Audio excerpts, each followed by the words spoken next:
Salve, salve, minhas queridas, meus queridos! Professor Basílio numa aula sobre Guerra Fria, o grande conflito da segunda metade do século XX. De um lado, Estados Unidos da América, a potência capitalista. De outro, União Soviética, a potência socialista. Estes dois países, com regimes políticos, sociais e econômicos antagônicos, o capitalismo e a sua propriedade privada e a sua economia de mercado, o socialismo e a sua economia planificada e a ausência de propriedade privada, uma propriedade coletivizada. Dois modelos diferentes. Estados Unidos e União Soviética foram aliados na Segunda Guerra Mundial. Lutaram contra o nazifascismo. Mas logo em 1945 já está claro que uma nova guerra vai acontecer. Uma guerra disputando o mundo. Uma guerra entre duas superpotências, entre dois sistemas. Por isso falamos que a Guerra Fria é um mundo bipolar, entre dois polos, entre duas superpotências. Só que é importante a gente entender, essa é uma guerra impossível de acontecer. Afinal, Estados Unidos e União Soviética têm armas nucleares. Qualquer conflito direto vai pôr fim a ambos. Então nós temos uma guerra improvável e uma paz impossível, porque esses sistemas são profundamente antagônicos. O que precisamos entender também? A União Soviética foi duramente destruída na Segunda Guerra Mundial. Já os Estados Unidos não tiveram qualquer baixa na sua indústria. Suas fábricas estão de pé e são a grande fábrica do mundo. O que a gente precisa entender também?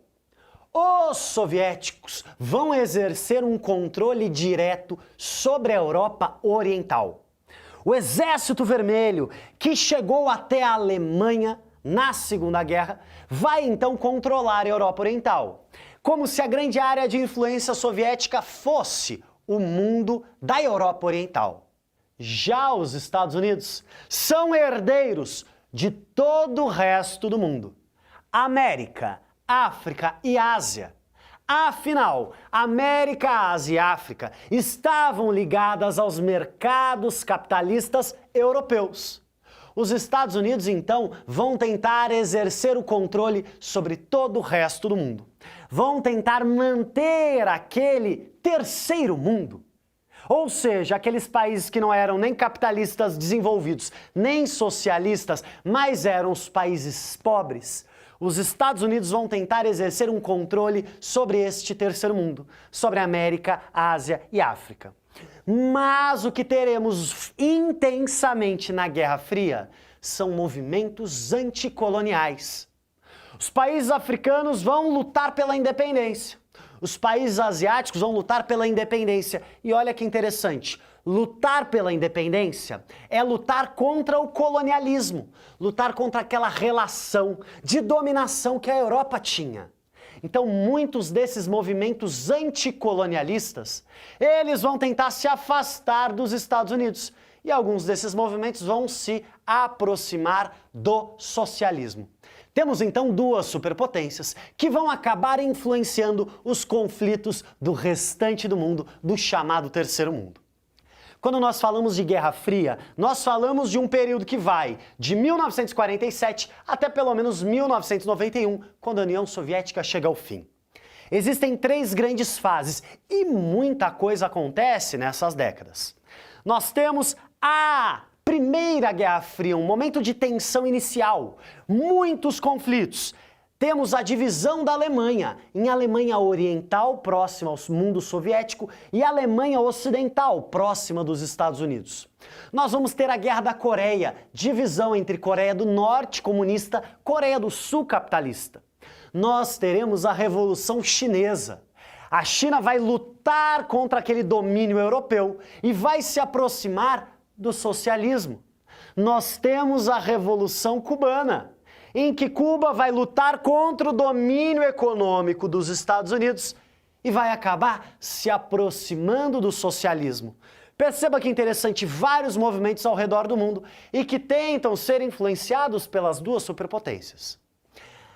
A Revolução Cubana é muito interessante, por quê? Porque os soviéticos vão se aproximar então de Cuba e vão tentar instalar em Cuba mísseis nucleares. Esse é o momento mais tenso da Guerra Fria. É o momento que Estados Unidos e União Soviética quase partem para o conflito direto. Mas depois desta tensão, Estados Unidos e União Soviética dão uma respirada, dão uma trégua. É isso que chamamos de coexistência pacífica. Estados Unidos e União Soviética vão tentar coexistir. Olha só, eu não gosto de você, você não gosta de mim, mas a gente precisa viver em paz, não dá para promovermos uma guerra nuclear no mundo. Este período que vai da década de 60 até a década de 70 ele é muito interessante. Porque quando a Guerra Fria distensiona, quando as coisas dão uma acalmada, problemas internos vão aparecer. Problemas internos nos Estados Unidos. Os Estados Unidos se deparam com contestações internas. Por exemplo, os jovens norte-americanos vão se aproximar do movimento hippie. Uma crítica profunda ao consumismo norte-americano, uma crítica à guerra, uma crítica dos jovens à guerra do Vietnã.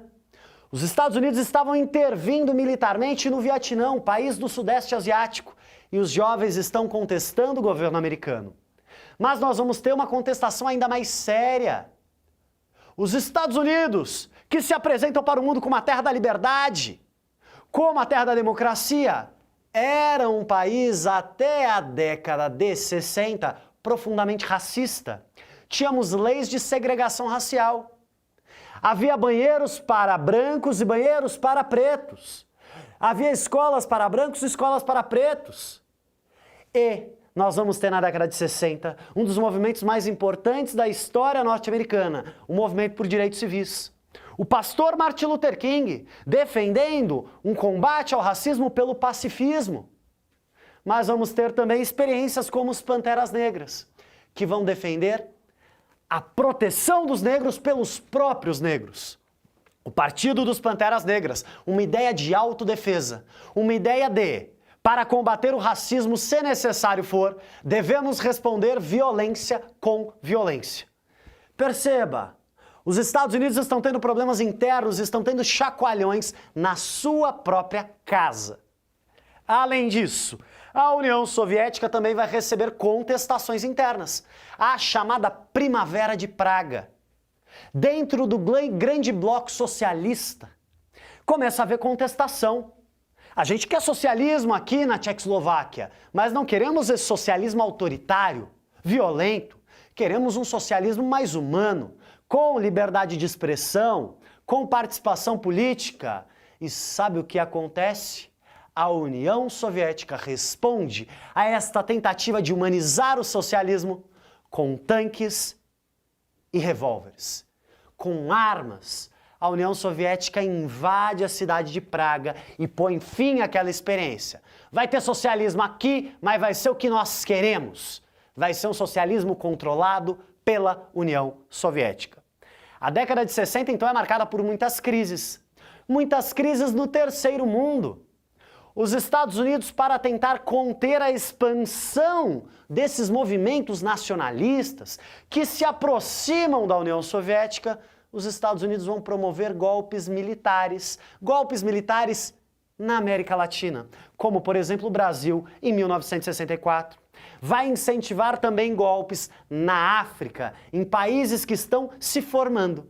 Perceba, é um grande jogo de xadrez, é uma grande guerra de posição. Os Estados Unidos querem manter a sua influência em vários países, assim como, de alguma forma, a União Soviética.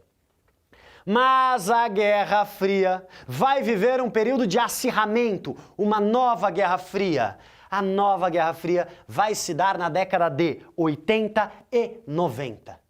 Estados Unidos e União Soviética voltam a brigar. Os norte-americanos reformulam sua economia. Informática, novas tecnologias, robótica. E aumentam a sua produtividade. É o neoliberalismo chegando, uma nova forma de estruturar o capitalismo, valorizando o mercado, a livre iniciativa. A União Soviética tenta competir com os Estados Unidos, tenta manter aquela concorrência, armas, tecnologia. Só que o regime socialista não dá conta de acompanhar o desenvolvimento tecnológico do capitalismo. A União Soviética começa a ficar cada vez mais obsoleta. Então, no final da década de 80, quando o governo soviético tenta promover algumas reformas, algumas aberturas, a União Soviética vai entrar em colapso. A Guerra Fria acaba sem nenhum tiro, sem nenhuma bomba diretamente entre Estados Unidos e União Soviética, mas problemas internos, políticos e econômicos desestruturam e põem fim à União Soviética.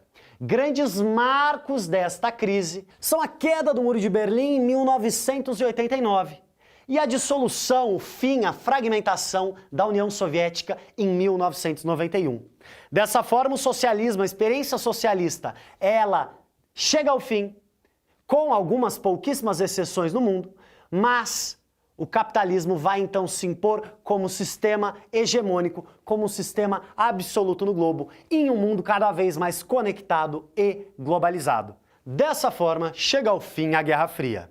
É importante entender que, da Segunda Guerra Mundial até o fim da União Soviética, praticamente todos os conflitos no mundo têm ligação com a Guerra Fria, ou seja, esta disputa entre duas superpotências e dois sistemas sociais, políticos e econômicos divergentes.